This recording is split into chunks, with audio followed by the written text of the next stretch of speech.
Hello, everyone. This is Raise Your Voice as part of the Fans First Sports Network. I'm your host, Brett Rutherford, joined, as always, by my good friend and co host, Darby Robinson. Darby, it's the winter meetings. News is coming hot and fast. The stove is really heating up. First off, I got to get your take. Juan Soto to the New York Mets in the largest contract in at least North American professional sports history, but maybe all of sports history. What is I think your by take? total numbers, I think by total numbers it was higher than Messi's, but Messi's was like a 3-year, $650 million deal. So by like average, that's way higher. I am ecstatic that he's no longer in the American League and he's no longer on the Yankees. So I'll take it. That's a victory. The Mets. Meet the Mets. Come out and greet the Mets. That is the fascinating move. Steve Cohen kind of redefining what FU money really looks like. The man is unbelievably wealthy. He has dodged federal tax crimes before and insider trading crimes. Sometimes not even dodging them, but it's all been in there. But he is somebody who definitely spends he enjoys having a lot of money and owning a team. Because he was what would be really fun to have on this team? Juan Soto. I have enough money to just guarantee that I am not outbid. Mm-hmm. And it's a very George Steinbrenner move to be I will not be the second best financial offer. Yeah. And he did it. He absolutely beat out the Yankees. The Yankees had in 2 straight years, there is 2 generational, legendary, first ballot Hall of Fame players that will be defining the story of this era in Major League Baseball. And they got outbid on both of them. I think that's a pretty interesting. It's a pretty interesting thing. Yeah. It's even the $15 million coming from the Rays playing in Steinbrenner Field couldn't push him over the top. But the just across town in Queens, they outdid him by years, by average. Mets are a really interesting team because there's still some work to be done. They're a very expensive team with still a lot of holes. But they do not have a hole at the top 2 spots in that lineup because Lindor and Soto back-to-back is going to be a lot of fun for the game. There was a lot of talk about Steve Cohen being apparently he's really into art collection and how, his pursuit of Soto is like you said, it didn't matter about the dollar amount. It was I just need him on the team. And this is kind of what Mets fans dreamed about when Steve Cohen bought the team. And we knew there was going to be, this giant influx of spending, and the first few years didn't go really well. They had to overhaul the front office. They made big splashes going after, future Hall of Famers like Justin Verlander and Max Scherzer. But this one, even though a lot of well-regarded national writers are considering this an overpay by the Mets. I know Jeff Passan and Buster Olney were talking about it on some podcast. First off, free agency is about overpay. That's what happens when you get to free agency.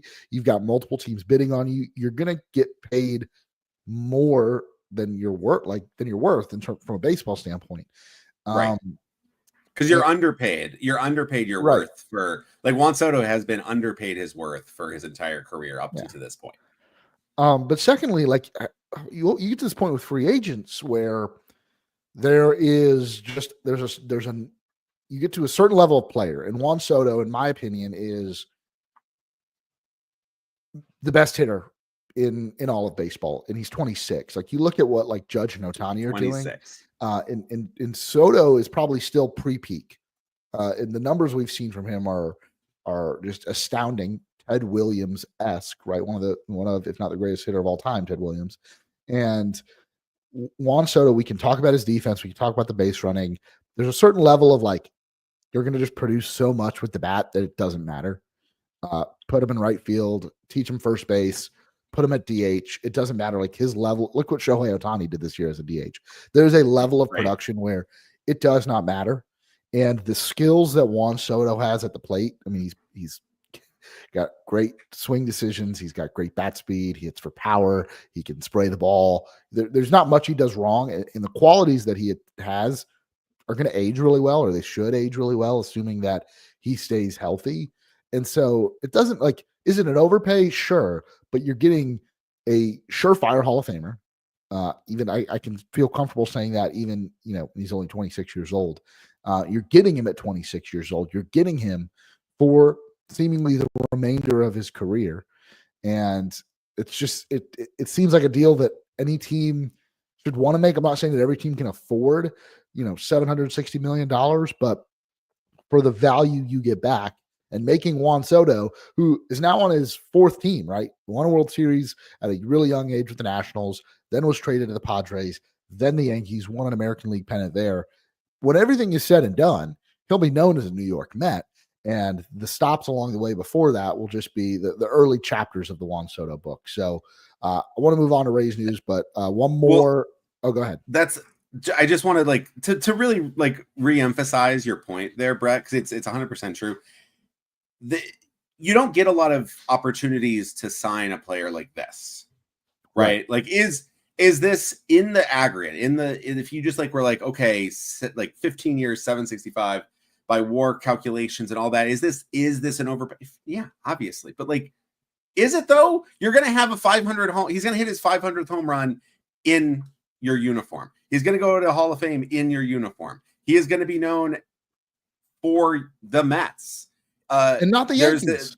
And not the Yankees. The juxtaposition of those nice, two teams. Fun story. He had this one year with the Yankees, but the Mets are now, this is in New York, especially. That is worth those extra dollars, right?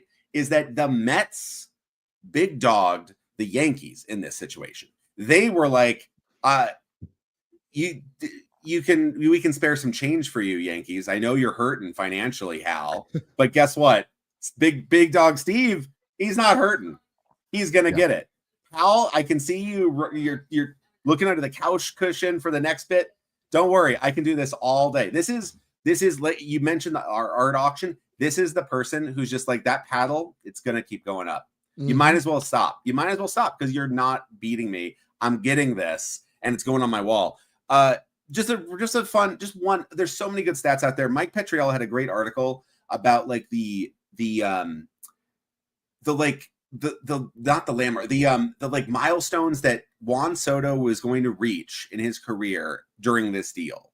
And those are you're talking about would you want to have Mickey Mantle in your legendary story of your franchise? Would you want to have Ted Williams in your that is the level that Juan Soto is already at and is going to be. He has 5 100 walk seasons in the entire Mets history. They've had 1 100 walk season, and it was John Olerud. Yeah. This is not we have to throw out all of those other things. Same with Ohtani, right? These deals are laughable, but these players are kind of, they're unfathomable. They're not of this world. So you're not going to see this next year, right? This was probably the last chance at a player of this level. And this is just, this does not reset the market. Fascinating. No, this Vlad Jr. Everyone's what is his market? Well, Vlad Jr. ain't Juan Soto. No, he's not. He's not Ohtani. He's going to get a nice contract. He's going to get a great deal. But just like Willy Adames going to the Giants.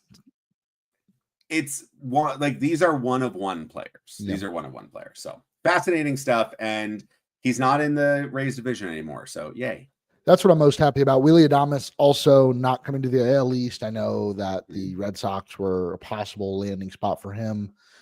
Maybe even the Yankees, right? Moving him to shortstop or somewhere on the left side of the infield. He goes to San Francisco. Good for Willie. Secured the bag.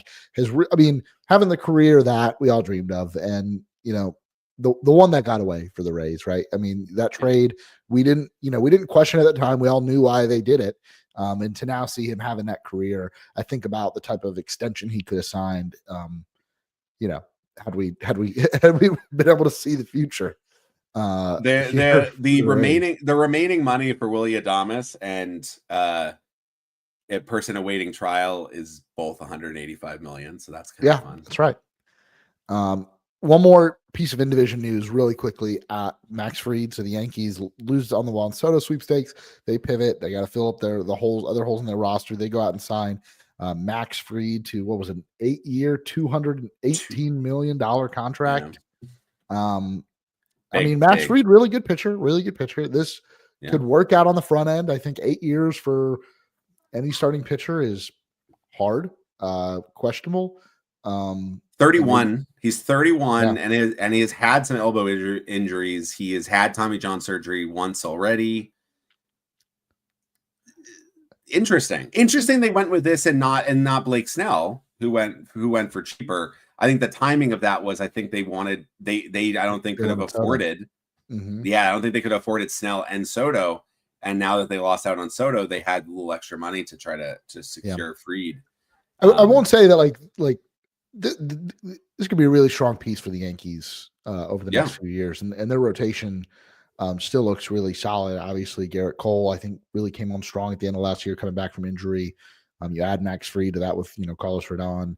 The Yankees are going to be fine. They should be competing. They have some holes. Luis Gil. Yeah.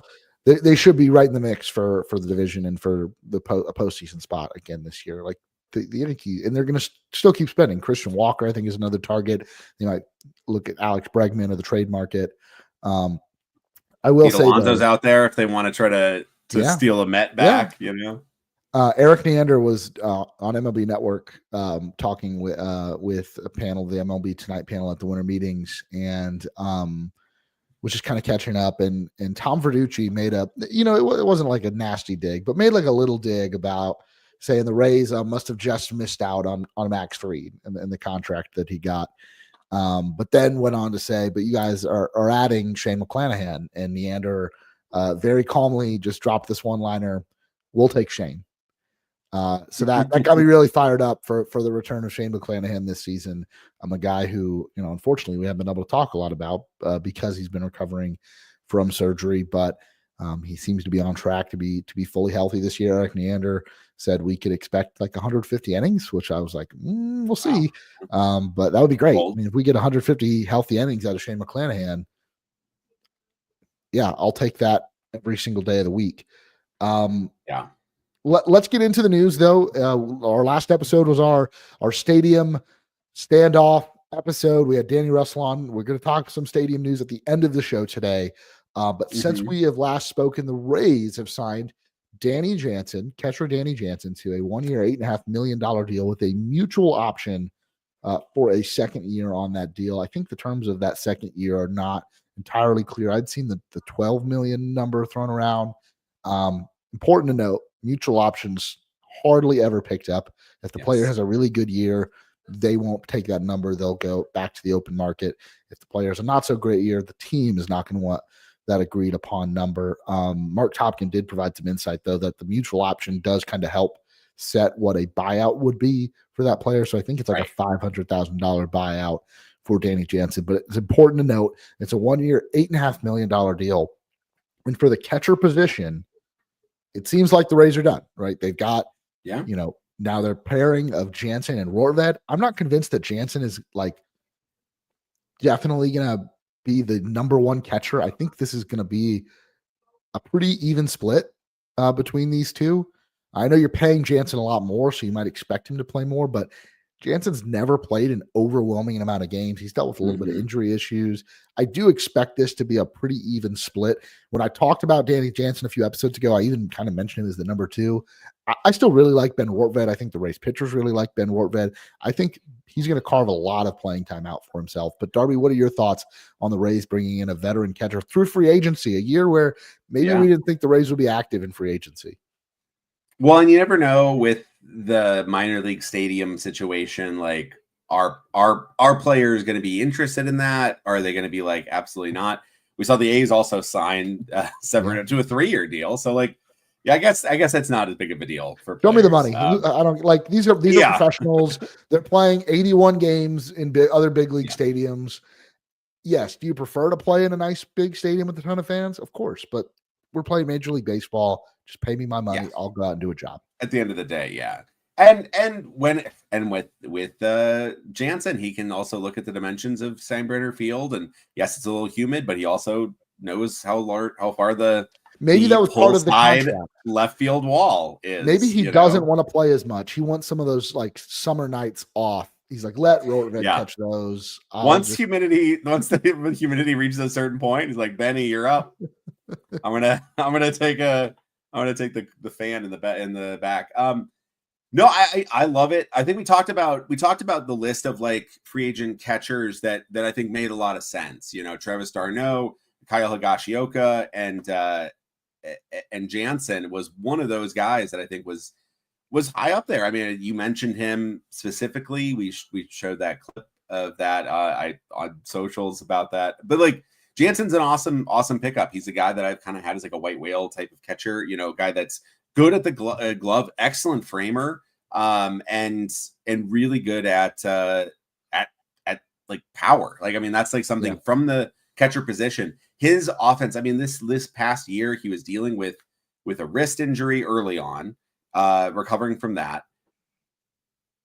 Had his worst offensive year, and it was still like an 85 WRC plus, which would be one of the better Rays offensive years in kind of recent memory. So like Jansen is a positive rebound candidate, and his like absolute bottoming out was like kind of much better than some of the parade of catchers the Rays have had. So 89, it was even better than I thought. But yeah, this is a pretty consistently good hitter who is not a liability behind the plate by any stretch. So fantastic person. I think in terms of playing time, I do think Jansen gets the majority, but these projections are kind of like, I think pretty accurate, right? Like a Steamer has him for about 85. I would say about like 90. I think you ideally have a 90-70 split right there. There might be some DH days in there as well. Totally. I could see both Ben and Jansen in there. He's weirdly, Jansen has a reverse split, a very soft reverse split. Yeah. I don't really believe that, but I think it just sort of shows that like he's not a strict platoon guy. Right. Rortvedt, I don't think is ever going to see a lefty. But I could see Jansen, you know, I could see, I don't think it's going to be a strict platoon by any stretch of the imagination. Yeah. I think Jansen gets the majority of the time, but I don't think it's like 140 games that you're expecting. I do think so. Just keep guys healthy and fresh. Yeah, these are his starts. The most starts at catcher he's had in a season was 2019 with the Blue Jays, where he made 94 starts behind the plate. So he's never caught 100 games. I mean, he appeared in 103 games as a sub, but has there's no such thing as a guy that's going to come in like unless you're the top catcher and your off days are very like planned. These guys aren't going to come in and start 120 games behind the plate. Like the Contreras brothers. Right. You've got to be the all-star level catcher. Yeah. What's really nice and refreshing about this move is that this is a clear need for the Rays. This is something that I was very critical of last offseason. Their inaction with the catching position, telling us they were going to run out Rene Pinto and Alex Jackson.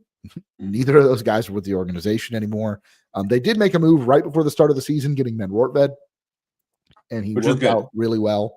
But then they kept playing Alex Jackson. Ultimately, I think had their mea culpa with Alex Jackson, moved on from him. And then they addressed this early. Eric Neander said at the end of the season, we need more offense in the catcher position.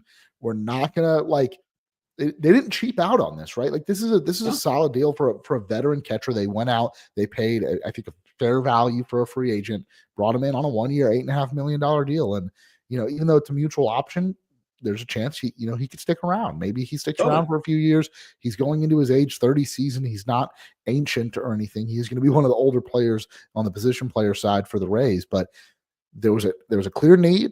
Danny Jansen fit that need, and the Rays went out and got it done. And that's something like they'll get from point A to point B when trying to achieve their offseason goals. But a lot of times it's not a straight path. This felt like, you know what? We need a catcher. We're not going to go find some guy that was DFA'd that, we're going to pray that he finally figures it out at the plate. No, this is a guy that's been there, done that in the big leagues for several years now. And we're going to go sign him and we're going to go make him a Tampa Bay Ray. That's just really refreshing. Not all moves are going to be like that for the Rays. We're going to talk about ways they might navigate the rest of this offseason. Because the next move I want to talk about, Jose Siri, we haven't had a chance to talk about this. Jose Siri was traded to the New York Mets.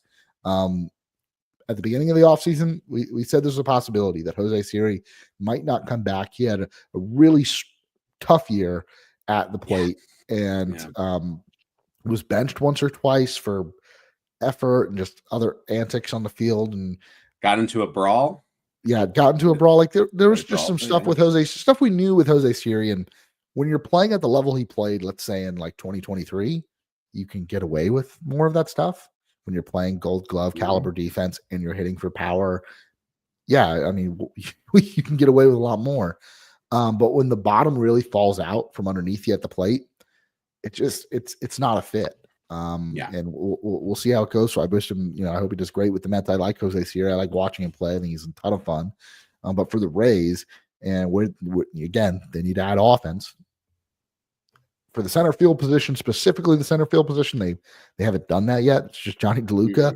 Not to say that offense has to come from the guy who's standing in center field on any given night, but Darby, your thoughts on Jose Siri being shipped out to the Mets, where he might share an outfield with Juan Soto this year. Juan Soto, another JS. I think that move. Siri was a very frustrating player because when he was like locked in, one of the best defensive center fielders in all of baseball. Unbelievable athleticism, just a perfect routes, great speed, cannon arm. Like that play in Minnesota where he is ranging all the way over to right field, gets into position, makes the catch, fires to third with a perfect hose to get out of that I think it was an extra innings even too. I mean, that's one of the finest defensive plays of all of last year. Like that's an incredible play. He also then has a complete meltdown in center field against the Texas Rangers in the postseason, where he's dropping balls and throwing the ball around far too often at the plate. He was already out of the at bat before it even started, and you could just see like just clear frustration and just Siri was a very exciting player, interesting personality. I could understand potentially some extreme frustration from Kevin Cash's position. Did not seem like he was one of Cash's favorite players. And I think for the best for the team is to move on, because I think there's always that tantalizing potential, right? That Jose Siri will figure it out. The defense is perfect. If the power in his bat is great. Like if he could just make a little bit more contact, if he could just lay off some of those pitches that were just not competitive, just a little bit more on the offensive side, he'd be a perfect, like that Mike Zunino we mentioned, Mike Zunino of center field, right? Amazing defense, runs into 25 bombs a year, bats ninth. I think the downsides were so high. He was one of the worst base runners like on the team. Like he wasn't he couldn't steal bases. He was pretty good at I should rephrase. He wasn't a bad base runner. He was a terrible base stealer. He was atrocious base stealer. And with that level of speed and with the relaxed base running rules, it was inexcusable to be that kind of useless from that point of the field. And he regressed so badly on offense that it was tough. It was really, really tough to watch him play for large stretches of the season. And the defense was so good, but it was Brett Phillips-esque where it got to that point where it was like, this is just not a usable major league player. Yeah. And I mean, Brett Phillips is currently now a pitcher. in single A. So like that Yeah, that the is Rays are going to be playing in his stadium this year. yeah, there you go. I have no idea if Brett Phillips is back with the Yankees organization this year or not. I But have no anyways, idea let's not either. get sidetracked. But that's potential. Like I think Jose Siri, like there is he probably has one more year if he doesn't figure this out before it starts to become he's the fifth outfielder who's your defensive replacement. Yeah. But you don't really want that because he's not a good pinch runner. Like it's such a tricky spot. He has to take this opportunity because the Astros are a great organization and they gave up on him. The Rays are a really great organization that will put up with a lot, especially if you can be a premier defensive position. And they were kind of like, we're done with this. Mm-hmm. So this is his last shot, I think, at being a major league regular. I think Jose Siri could hope he stays in the majors, but if he doesn't, I think could be like a great player in the KBO. Oh my gosh, that would be amazing. Electric. Yeah. I can see that being absolutely electric out there. Or 35 home runs out there. Like just, very could be absolutely beloved. Yeah. So yeah, Japan, I can see that. Korea, maybe play in Mexico as well. I think he would probably just destroy the league in Mexico. But yeah, the amount of bat flips that he would pull off of Trevor Bauer, my God, Trevor Bauer. He would send the bat into the center field.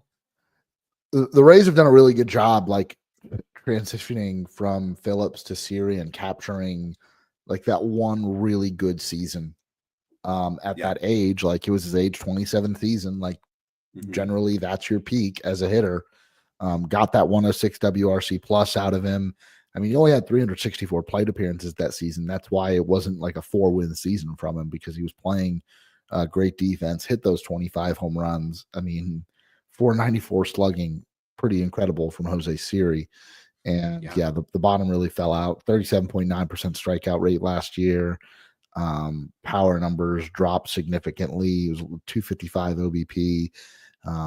So I think it made a lot of sense to move on from Siri.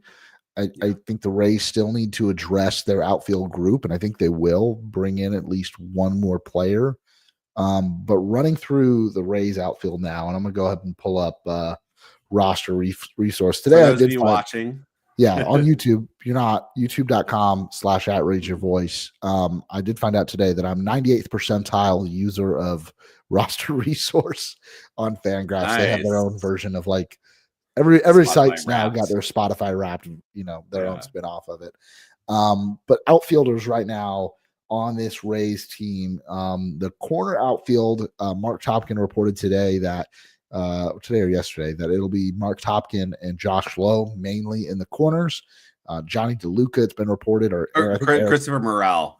Mark Topkin did not report that he was himself going out to left field. You never know. I don't know. Maybe. Mark, get in there. Yeah. Christopher Morel and Josh Lowe in the corners. I think Eric Neander said earlier this offseason that as things stand, Johnny DeLuca is going to get a lot of the time out in center field. And then that also leaves Richie Palacios, who can play out there. And then Mark Topkin, maybe suggested the Rays go out and add one more name. Might not be a massive name. Tyler O'Neill was my guy. He goes to the Baltimore Orioles. Get a nice chunk of change. Michael Conforto, I don't think the Rays were going to be in play for him. He went to the Dodgers. There's still a lot of interesting names out there. We'll talk about a few of them tonight. Jake Mangum is a guy you added to the 40-man roster. I think you don't mind, like if guys get hurt, like you don't mind calling Jake Mangum up to be on the team. I think he's a strong guy to have, organizational depth. I don't think you plan on him breaking camp with the team, but I don't know. Stranger things have happened. So as it stands right now, and for those of you watching on YouTube, you can see we have the roster resource page up. For those of you listening, currently what we have right now for a starting lineup as it stands today, with the winter meetings going on, things could change. We have our phones ready as well because things could happen. It is 9:46. I mean, the drinks are probably flowing in that Dallas hotel now, so it's getting there. It's getting ready. Eric's gonna booty call Jerry DePoto here shortly. Be like, you guys are seeing moves flying. Let's do something. So right now, as it stands, the roster resource has Yandy Diaz, first base, batting first, then Brandon Lau, Junior Caminero, Josh Lowe, Danny Jansen, Christopher Morel, like Brett said, in left field, Jonathan Aranda at DH, batting seventh, and then Jose Caballero, shortstop at eighth, Johnny DeLuca, center field ninth, bench, Ben Rortvet, Taylor Walls, Richie Palacios, and the aforementioned Jake Mangum. So these are snapshots. I've been taking snapshots of the roster resource throughout the offseason for the Rays because it does change dramatically. As it stands right now, and I agree, like, I don't think this is actually going to be as it stands. Like there is going to be more moves to be made. Yeah. As it stands right now, I think this is a much improved lineup from last year.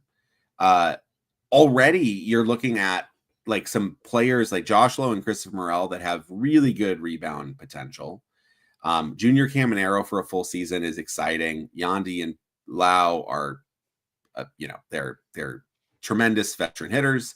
And then Caballero DeLuca as 8-9 is, I think, a much more competitive 8-9 than we saw last year in a lot of ways. Jackson Siri. I mean, it was like, that like those are guys that all couldn't, like, they were all just, uncompetitive at bats, all below 50 in WRC plus, just like really, really atrocious. Like Caballero and DeLuca, that's like those type of guys that maybe aren't going to be, world beaters, but like they will be able to give you a competitive at bat, maybe move the lineup over. And now suddenly Yandy Diaz or Brandon Lau or whoever's batting 1 or 2, it has like people on base rather than the inning ending right there. Yeah. And a lot of the season, the first 5 batters were doing well. And then the bottom half kind of just ended every threat. And that's why they had such a horrendous runners in scoring position, like statistic. If you move that up just a little bit, this is a team that maybe is even in the wild card last year, as is. And that's with a lot of improvement. So as is, I think this lineup is much improved, but there's definitely going to be more tinkering. And I think there's ways to improve it even more. Your interest, like Christopher Morel is one of those interesting guys because he can play all over, but is pretty bad defensively all over. I think we both agree that corner outfield seems like a pretty good spot for him, where for his natural athleticism and really plus arm. Yeah. So don't it's worry nice about to footwork. See. Don't worry about, covering bases or anything. Just make plays and do your thing. Oh, did I lose Darby? Okay. Lost Darby for a second. I'm gonna keep it going. I believe what he was saying. Are you back, Darby?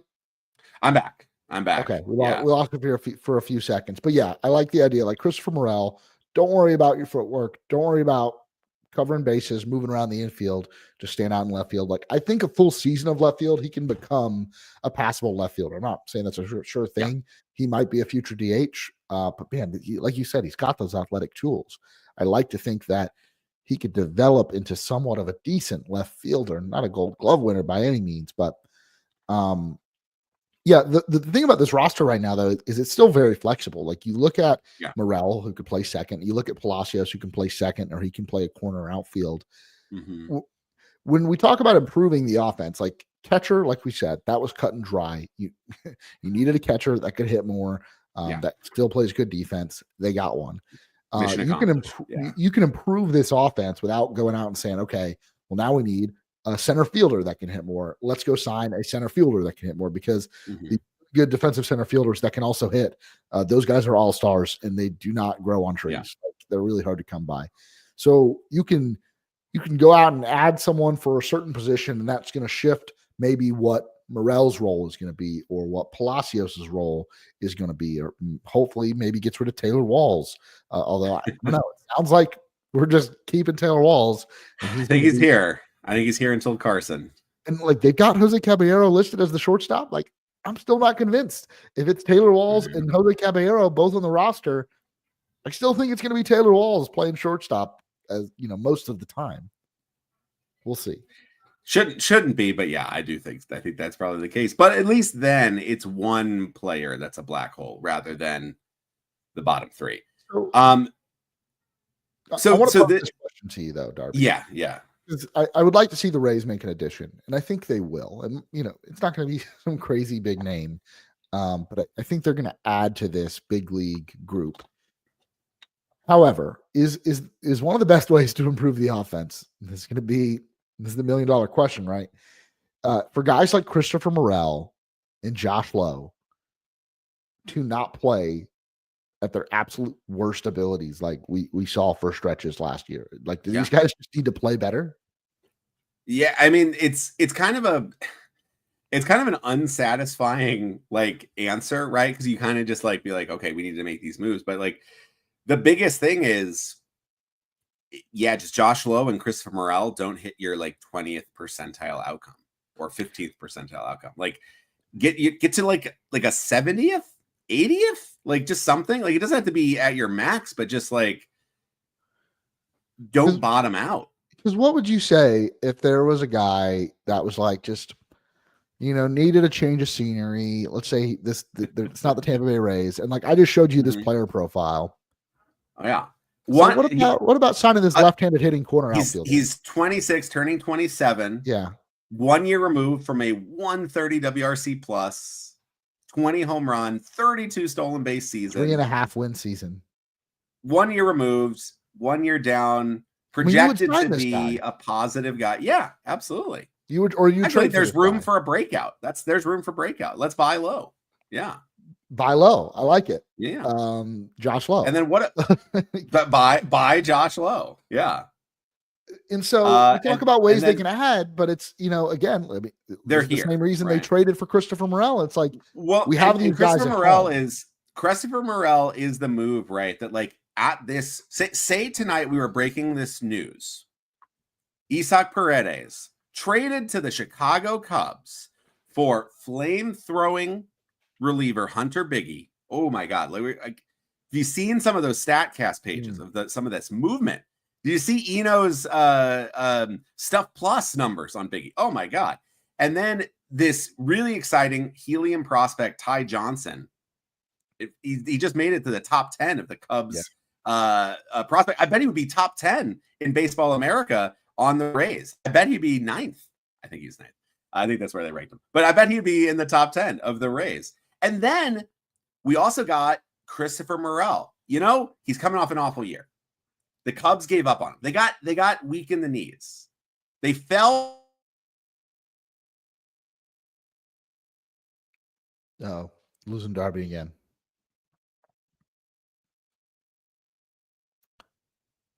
But Christopher Morel, right? You get Christopher Morel in this trade for Isaac Paredes. The Cubs fell for it. They got weak in the knees because his WRC plus, he kind of bottomed out, but he had his worst year. But he's coming off of back-to-back positive years.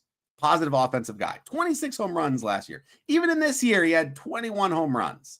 And it was his worst offensive year. They gave up on him too early.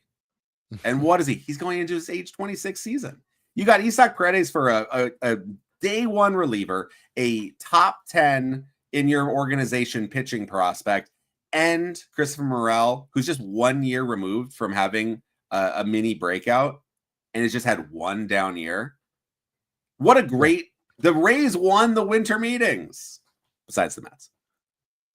But that was before the winter meetings.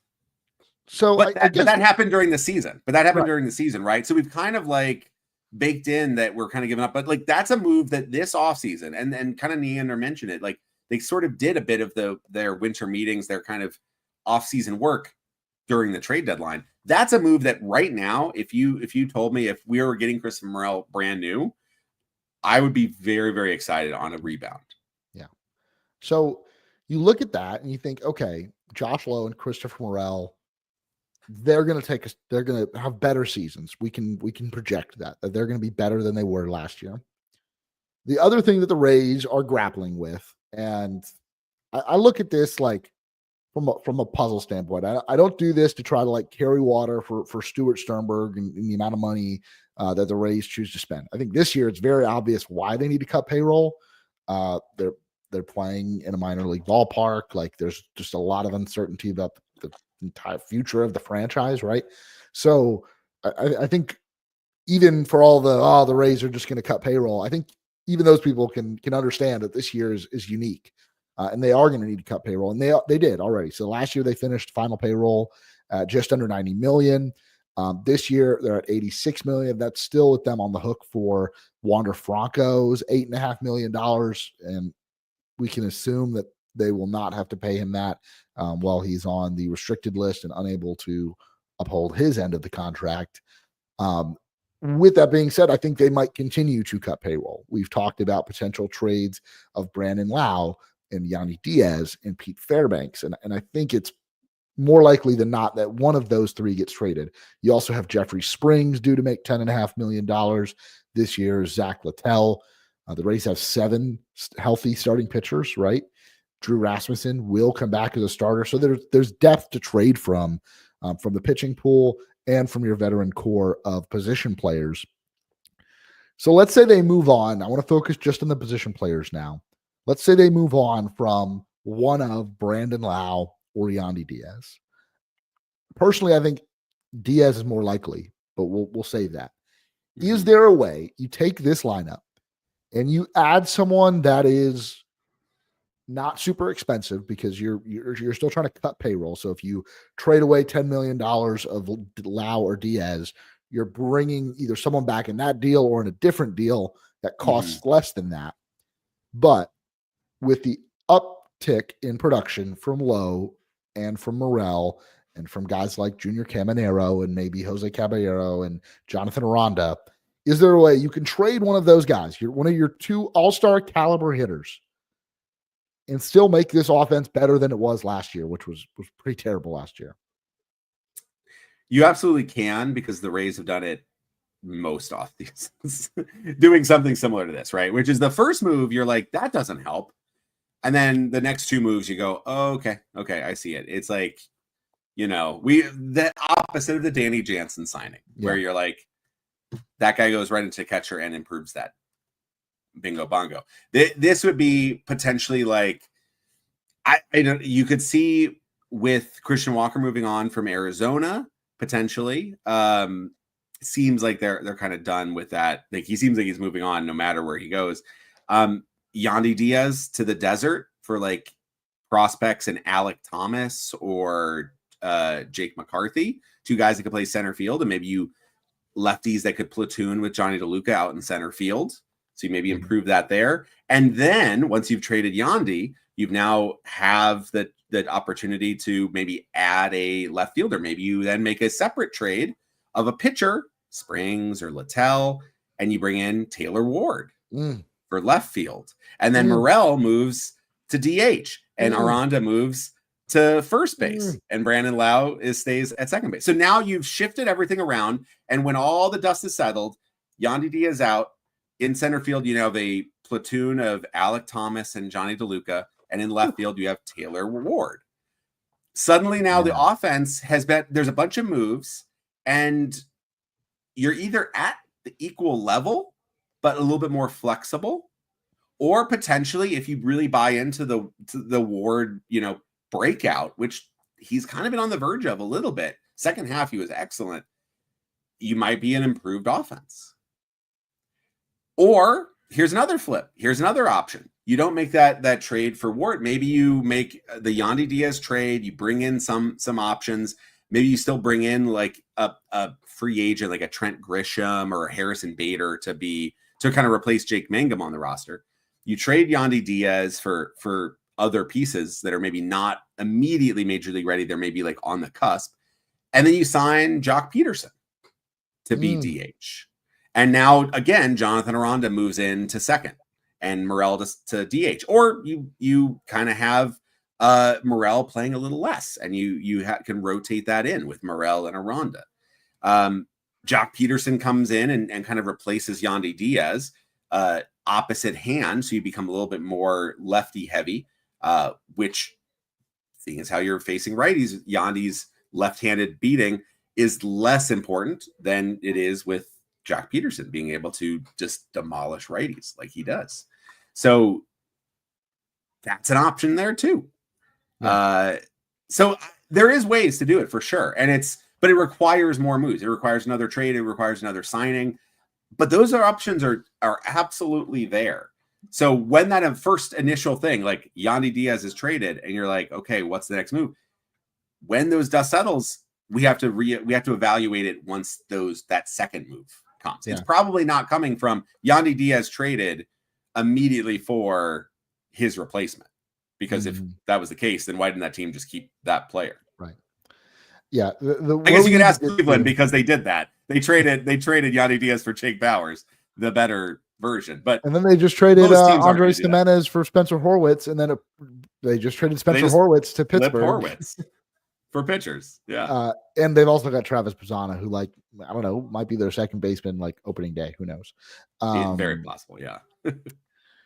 So where the roster's at now, like, the Rays still have a little bit of work to do, because specifically for the center field position, because I don't think you can confidently say the Rays have a good option as a backup to DeLuca to center field. Maybe you get somebody, like you said, like an Alek Thomas, who projects a little bit better as a DeLuca, plays the strong side of that platoon.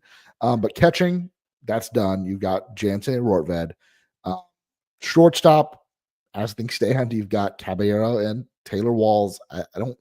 The thing about, like, moving on from Taylor Walls is you got to have a better shortstop, and you're not really going to invest that much in another shortstop when I think you really believe that Carson Williams, maybe by some point this year, will be in the mix to be your shortstop, definitely by next year. Could be up as early as, like, May. Yeah.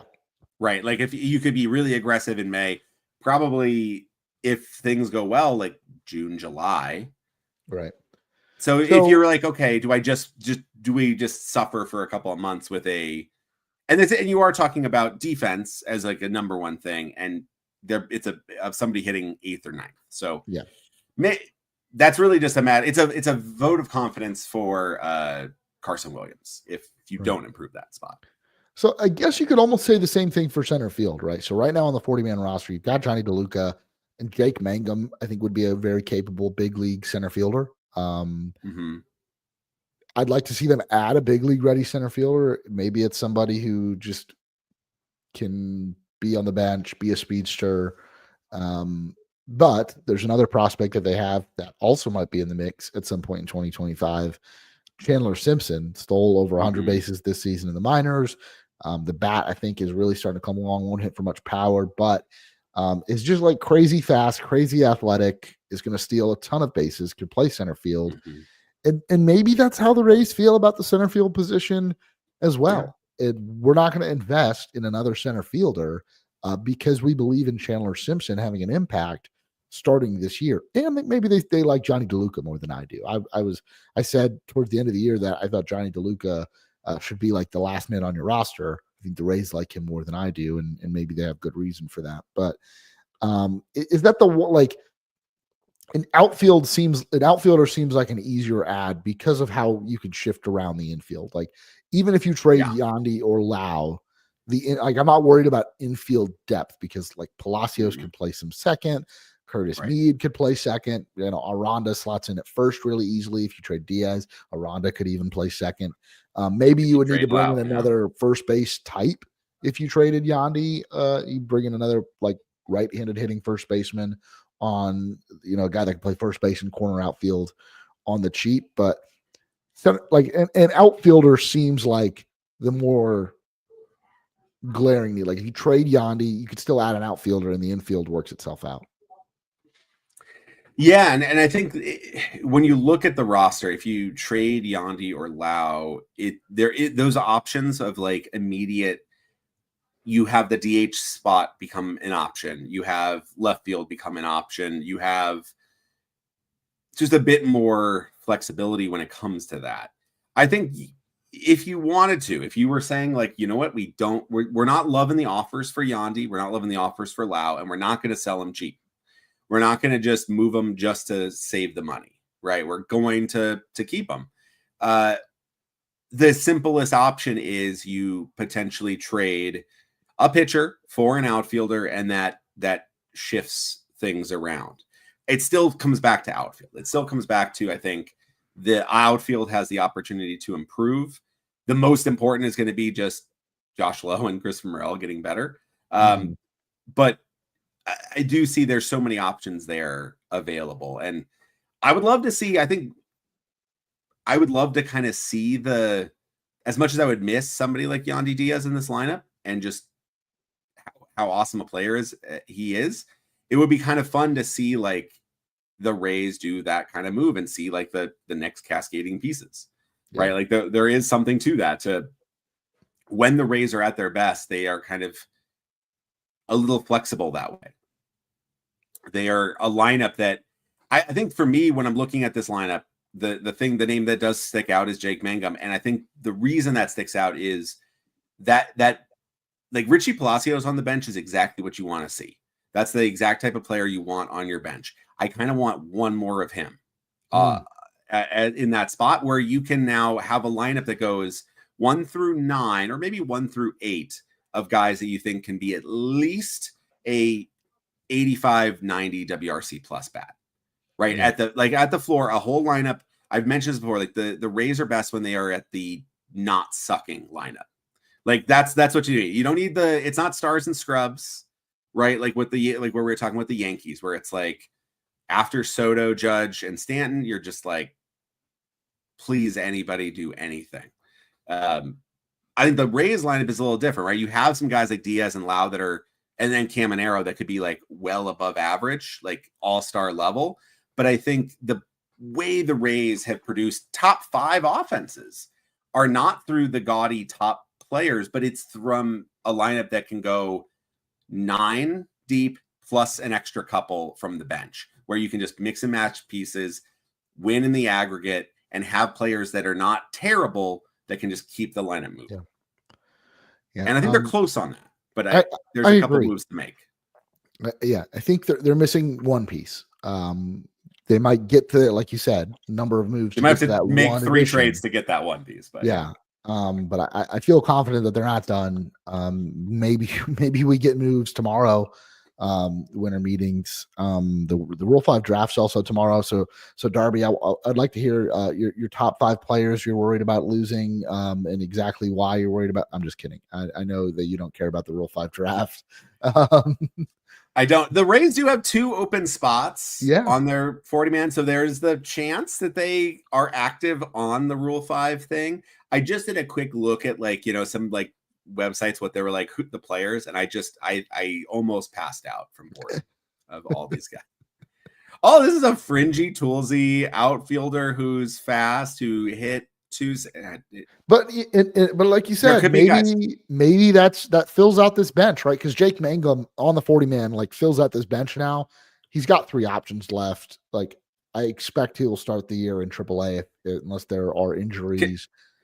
I'll say a name just so that if it does work, we can cut it and make it seem like I was like a genius. Like Cooper Bowman from Oakland, who came over in the where the Yankees traded him to Oakland. Let's just say Cooper Bowman, he can play. He's a second base center fielder. A lot of speed, a lot of stolen bases. Was in AAA, kind of struggled at AAA level, but was really good in AA. He's a guy that could slot in as your bench outfielder, right? Who could be a center fielder. He's a righty, so he doesn't add a natural platoon with DeLuca, but he gives you a break and he can be speed off the bench. So there you go. Cooper Bowman. And then when he doesn't get selected by the Rays, we can ignore that this ever happened. Yeah. Real quick. Pitcher, relievers. Maybe there's a reliever in there. I always do love a Rule 5 reliever. Yeah, I like the idea of adding a reliever. The bullpen, so right now the Rays, 2 of the guys listed in their bullpen are starters, right? Rasmussen is going to start. They already said that. Littell is a starter.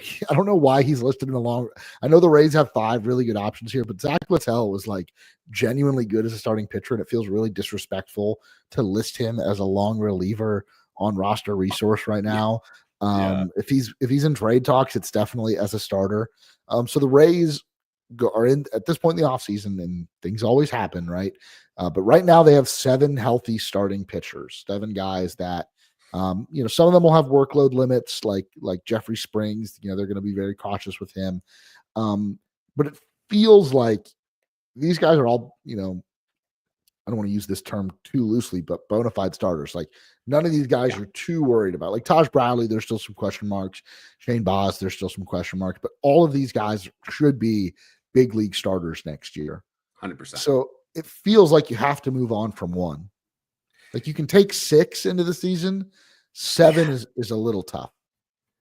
7 is tough, right? You can never have enough pitching, but you can have enough too much like major league pitching where one of these guys should become something else. Yeah, none of these guys are going to AAA. None of these guys are going to be a swing man in your bullpen. Like these are starters. Right. And I think with like Drew Rasmussen, if you were like he can never start again, then you have 6, and I think then you're okay with that. But I think with Drew Rasmussen, you're not at that level, right? I think you can absolutely say like if he wants to start, if he feels comfortable with that, if you feel comfortable with that, give him the start. And you still have, and that's the thing, right? Is I think you have Jacob Lopez and Jacob Waguespack, and Ian Seymour coming back, but like Waguespack's back.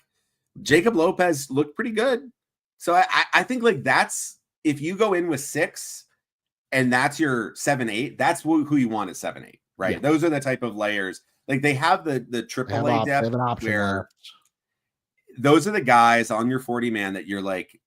That's who you want to be your 7-8. You don't want them necessarily in your pen. So I would be shocked, to be perfectly honest, if the Rays went into the season without trading one of Jeffrey Springs or Zach Littell. Would you throw Shane Baz in that mix for potential trade candidates? So a Shane Baz trade would be interesting because that is your big time starting player, and I don't know what that looks like. Yeah, right. But like that's like, oh, there's a guy that has like 5 years of team control left, who is now your answer at like left field or something, or center field. Because McClanahan is like maybe like the only untouchable player on this team, like him and like Caminero, right? I don't think Taj Bradley can be traded because like I don't think like he is at true ace level when he's on, and he hasn't done it fully yet. So I don't know if people will pay that yet, but you cannot sell him before that because that is he will have. I'd like to think he's going to have at least one, and hopefully many really awesome season. And the Rays like are really good again, wanting that awesome season to be with the Rays. He's also like again, we cannot stress enough. Like as bad as he looked in the second half, like he did look disastrously bad, but he was also like gassed. Yeah, he went from the best pitcher in baseball to like the worst pitcher in baseball, and so we saw like it wasn't a few starts, like it was like 2 months. A whole month. He was the pitcher of the month. Yeah, pitcher of the month. Yeah, it was a long stretch where he was very, very good. He was elite. He is also the youngest player. He's the youngest pitcher on the roster. Yeah, and he's the second youngest player on the roster. And this was supposed to be like 2023. Insane. They rushed him up because they had to due to injury. This was supposed to be like his probably like, okay, we're going to give you some time in the big leagues. Probably not even a full season. And so he was kind of forced into this. And I think like we thought he was making the jump, and development's not linear, right? Like they don't just figure it out one day. These things, they take time. Blake Snell, like, remember he went through that period where he was up and down from the big leagues, was showing, had some really good starts. He's all of a sudden, sometimes still is in that level where but then it clicked and he won a Cy Young Award, and then a few years later he won another Cy Young Award. Like, Taj Bradley has the ability to win a Cy Young Award. Like we've seen the ability. He's just at his age, it's like one of those things where like you push him to go deeper this past year, even though he's out of gas and he is failing bad. You do that because like and the big thing with Taj Bradley is his confidence wasn't shattered, and in those post-game things, like he did not seem like a guy that had like that like 1,000-yard stare where he is just like, I don't know what I'm doing. It's more like he's like, gosh, I'm just like leaving like these juicy pitches over the plate and they are not missing them. Yeah. But like he knows it's like if I have more energy, more stamina, and he will next year because he went deeper this year. Like he pitched at his max. This is a new high level of pitches in a season. So next year he can go a little bit more. And so when he reaches that level, it's not the first time and he feels a little bit better. And suddenly those curves aren't just rolling to the middle of the plate. The fastballs aren't being missed like into the heart of the zone, and he becomes that much better of a pitcher. Yeah, I guess a Pepio trade could happen. It seems very unlikely. Again, like they've only had him for 1 year. They traded Tyler Glasnow to get him. He looked great. Yeah, I feel like he's a lock to be back. But Springs and Littell, I do agree with you. It's probably going to be one of those two. I wouldn't completely rule out a Shane Baz trade. I think if you really wanted to make a big splash, you could talk about moving Shane Baz. But in terms of, again, if the goal is to cut payroll, I think that's the goal. Jeffrey Springs making $10.5 million is an easier decision. Here's a crazy one. Shane Baz back to Texas, to the Rangers, who could use some pitchers, even though they just added Nathan Eovaldi back. Yeah. Shane Baz for Evan Carter. Oof. I don't know if that coming back from a back injury. Yeah.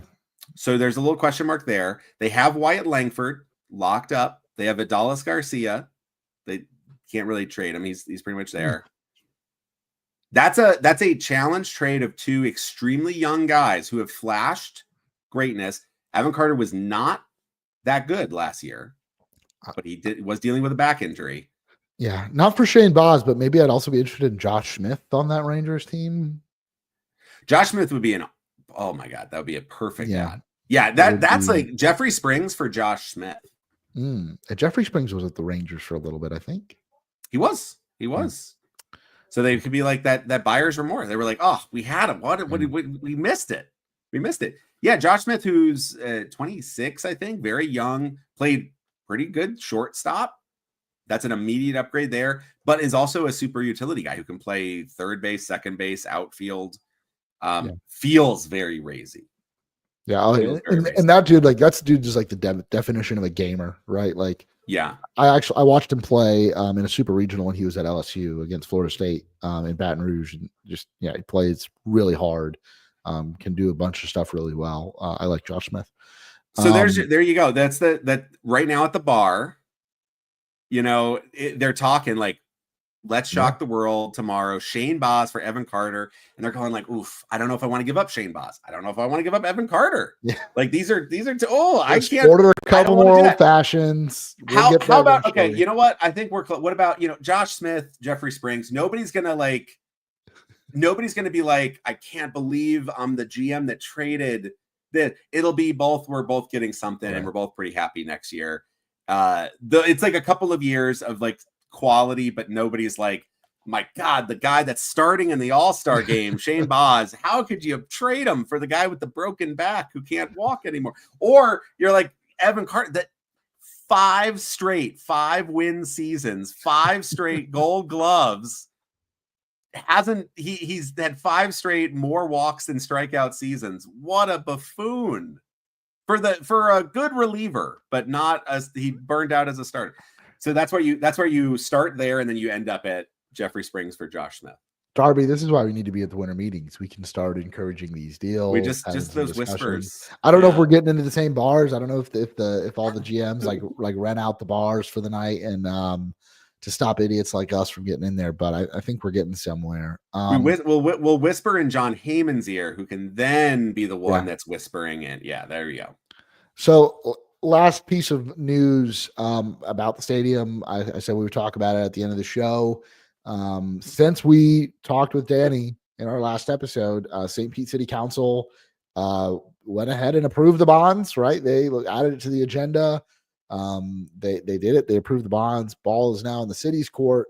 That meeting is the December 17th, I believe. Mm-hmm. But it's next week. Momentum after meetings with Rob Manfred met with Governor Ron DeSantis and then met with Pinellas County Chairwoman Kathleen Peters. And it feels like the momentum is moving towards a place where Pinellas County will also approve the bonds. It's today. Matt Silverman came out and said he expects them to approve the bonds, and they expect to fulfill their end of the deal. Rob Manfred, Chris Ladvala had even mentioned how like he had gotten a call from Rob Manfred to chat. Didn't say what they chatted about besides, baseball in the Tampa Bay area, and how Latvala is also committed to keeping Major League Baseball. Yeah, in which Pinellas which is County. again to in defense of Chris Lavala. This is probably the only time I'll do this. Like it feels like his no vote and his very public stance on that no vote is more of a, I won't say it's just like it's not fake, right? Like I think he might believe in that. He might not believe in spending taxpayer dollars in stadiums, but I do think he's always felt like his vote wasn't needed, and it's true, it wasn't. He voted no when this thing was approved, and he's got to be the one to like plant the flag and say no, but you know what, this thing's going to get approved. Like we're going to build a stadium. You know, I'm a Rays fan. They're here to stay. I'm just going to be the one to vocally say why this is a bad deal. And I think how he goes about it is not the best. He's missed some pretty interesting. He's whiffed on some fastballs down the middle, which is just taxpayer money shouldn't be going to fund billionaires' toys. Period. Right. I'm on board with that. He's kind of round the bat, but it is nice to have a vocal no vote that is raising some of those concerns. Yeah, and the city council has had that too. A couple of their council members, but what this means about the stadium being built is still kind of up in the air, because to commend both the city council and the county commission, I think they were very kind of like shell shocked when the Rays started making all this noise. Like I guess I don't believe that the county commission really understood what they were doing when they delayed the bonds back in like October, delayed them past the election. I don't think they understood the gravity of that, or at least not in time. And the Rays' behavior after that, I think, sent both the council and the commission into like panic mode. But I think they gathered their bearings. They realized, you know what? We have a deal in place. We're not going to be the ones that are put at fault for this deal, quote unquote, collapsing. If the Rays want out of this deal, it's on them. We're going to uphold our end. And I think that's the right thing to do, right? They approved this thing. They're going to move forward with this thing as is. The Rays, I think, are going to want to renegotiate parts of this, and that's on them, right? If you want to renegotiate, again, I go back to the Rays were on the hook for cost overruns. That doesn't mean that the Rays were anticipating the amount of cost overruns on the table with a hurricane, without a stadium to play in, all the other factors at play here. So the Rays might not actually be able to afford this thing, but it's going to be on them to figure it out. They can either pull out and try to find a new stadium elsewhere, whether that be in Pinellas County or in Hillsborough County or in a completely different spot, or the Rays work with maybe bringing in some new owners, maybe selling completely, maybe working with Major League Baseball and finding that funding gap, which is what Matt Silverman included in his statement today, bridging that gap for the funding and finding a way to bridging that gap. That's a stadium pun. Yep, there you go. Which bridge? Finding a way to get this thing built. So the things are happening. Again, I don't know if I'm changing my stance on whether or not I think this thing is built, but it feels like a step in the right direction, maybe a small step. The language is better. Immediately we had like 2 weeks of just like chaos and some hurt feelings, but now the language is much better. And maybe it's Rob Manfred coming in, greasing some palms, shaking some hands, laying on the big city charm. Manfred with charm, who knew? But like coming in and like for a lot of we've heard from some of the county commissioners about how like they were excited to hear a phone call from Manfred and talk about this, and how much of it is just them wanting to like be involved in this process and do business with other people and not be like shut out. And like whether the Rays were trying to like, we don't know the true intentions of any of this, but like it does feel like cooler heads prevailed so far, and the city, I feel like wisely just said serve it right back. And it so far right now, we will see on the December 17th vote. There could be more twists and turns, but it does seem like possibly with Rob Manfred coming in, he is talking to them about this. They're doing business with Major League Baseball. Yeah. They are one of 30 places that will have the right to have Major League Baseball. And yeah, you might have some problems with Stuart Sternberg and Matt Silverman and Brian Auld and the way they're conducting business. But overall, you are doing business with Major League Baseball at the end of the day, because Stuart Sternberg was not the first owner of this team. He will not be the last owner of this team. So you're in a 30-year agreement that you don't, I mean, there's a very good chance that Stu is not the owner in 10 years, in 5 years, in 1 year. So I do think there was just like, they needed like to have people talk to them and kind of do this. And yeah, we'll see what happens next. But like the end of the day, if the city and the county upend their end of the agreement, then they have done their job. It's up to the Rays. Yeah, cost overruns, like that sucks. And who could have planned for a hurricane and to do all of this damage? But that's the breaks. If you didn't account for this, like I think it was even a quote in the Tampa Bay Times from Colleen Wright. Like one of the commissioners basically said, like, we accounted for potential like overruns and errors. If you didn't, then too bad. Like that seems like you should have done this as a business people. So I think at the end of the day, I'm actually of the mind. And last week I sort of said this. I was the one voice that was like, I don't think this is done. I don't think we're dead. I don't think they're definitely moving, and I don't think they want to move. I actually do still think the easiest path forward is just the inertia of there's a deal and agreement. Now there's some pretty lofty cost overruns, but there's loans, MLB, there's money there's always money in the banana stand. Yeah. Like when you are rich, there's always money to be had. There's always free money available to you. And yeah, it hurts, but like at the end of the day, this is probably a better deal than they're going to get anywhere else. Maybe they can get a deal as good as this, maybe, but maybe that takes years. Maybe that takes time. Maybe you're swinging in the wind while you're trying to deal with a new ownership group that's trying to buy your team. Maybe there's no stadium. And I think for Rob Manfred, at the end of the day, this is still like he wants this thing done now. He wants Oakland in Las Vegas and locked up. He wants Tampa Bay done. Build the stadium.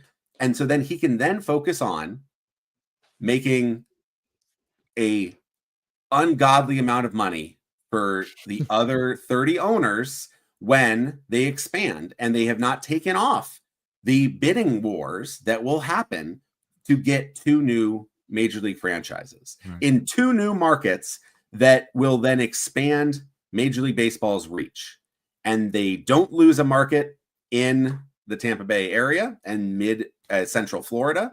They do not lose these markets and they move on. And if we're talking about $100 million of overrun, I just do not see that being enough to break what is a multi-billion-dollar deal in 30 years on this. So I think the inertia of just keeping going and hitting those benchmarks, will the Rays really be up to the task of breaking that litigation and then having to fight this?